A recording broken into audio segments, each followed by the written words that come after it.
গোটা বাংলার এই ছবি দেখার পর একটা প্রবাদের কথা মনে পড়ছে, তোমাকে বধিবে যে গোকুলে বাড়িছে সে। নবান্নের মধ্যে একটা ভয়ঙ্কর অবিশ্বাসের বাতাবরণ তৈরি হয়েছে। আমলাদের একাংশের মধ্যেই নাকি তৃণমূল কংগ্রেসকে শেষ করবার বীজ বপন করা রয়েছে। এমনই বিস্ফোরক মন্তব্য করছেন রিপাবলিক বাংলার মুখোমুখি হয়ে জনতা উন্নয়ন পার্টির চেয়ারম্যান হুমায়ুন কবির।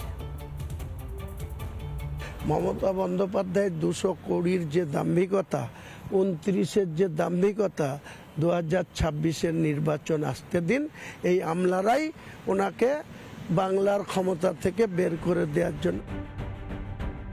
26-এর আগে এত ভয়ঙ্কর অভিযোগ করলেন হুমায়ুন কবির। নবান্নেই অবিশ্বাসের বাতাবরণ।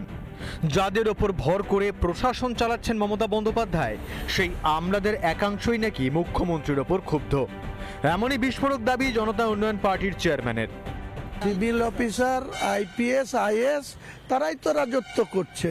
কোনো বিধায়কের কোনো কথা বলার কোনো সুযোগ নাই। কিন্তু একটা আমলা যখন তাকে নোট পাঠায়, নোটশিট করে বলে এটা করতে হবে, উনি সঙ্গে সঙ্গে 1 মিনিটেই সেটা অ্যাকসেপ্ট করে নেন, বলে হ্যাঁ এটা তুমি ঠিক বলছো। কি বুঝলেন? অর্থাৎ রাজ্যে নির্বাচিত জনপ্রতিনিধি তারাও মমতার কাছে গুরুত্বহীন। বাস্তবের রিমোটের সুইচ আমলাদের হাতেই, এমনই দাবি হুমায়ুন কবিরের। হুমায়ুন কবিরের মতে নবান্নের অন্দরেই মমতা বন্দ্যোপাধ্যায়কে সরানোর খেলা চলছে। মমতা বন্দ্যোপাধ্যায় এখন আমলাদের ওপর নির্ভর করে সরকার চালাচ্ছেন।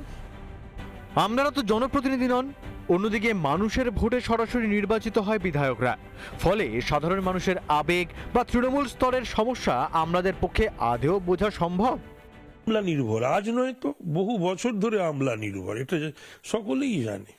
পুলিশ নির্ভর, আমলা নির্ভর একটা সরকার, যে নিজের প্রতি, সংগঠনের প্রতি, দলের লোকজনের প্রতি, এমএলএদের প্রতি, এমপিদের প্রতি, মন্ত্রীদের প্রতি যখন আস্থা ভরসা থাকে না, তখনই আমলা নির্ভর হয়ে যায় সরকার।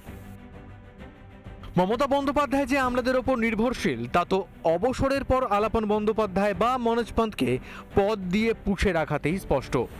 সিনিয়রদের বঞ্চিত করে নিজের পছন্দের লোককে পদে বসিয়ে রাখতেই পছন্দ করেন মুখ্যমন্ত্রী, আর তাতেই তৈরি হয়েছে ক্ষোভ। তাহলে কি সত্যিই আমলারাই কুর্সি থেকে টেনে নামাবেন মমতাকে? সৈকত পালের রিপোর্ট, রিপাবলিক বাংলা। নানা ধরনের কন্টেন্ট দেখার জন্য লাইক করুন, শেয়ার করুন আমাদের ফেসবুক পেজ, সাবস্ক্রাইব করুন আমাদের ইউটিউব চ্যানেল।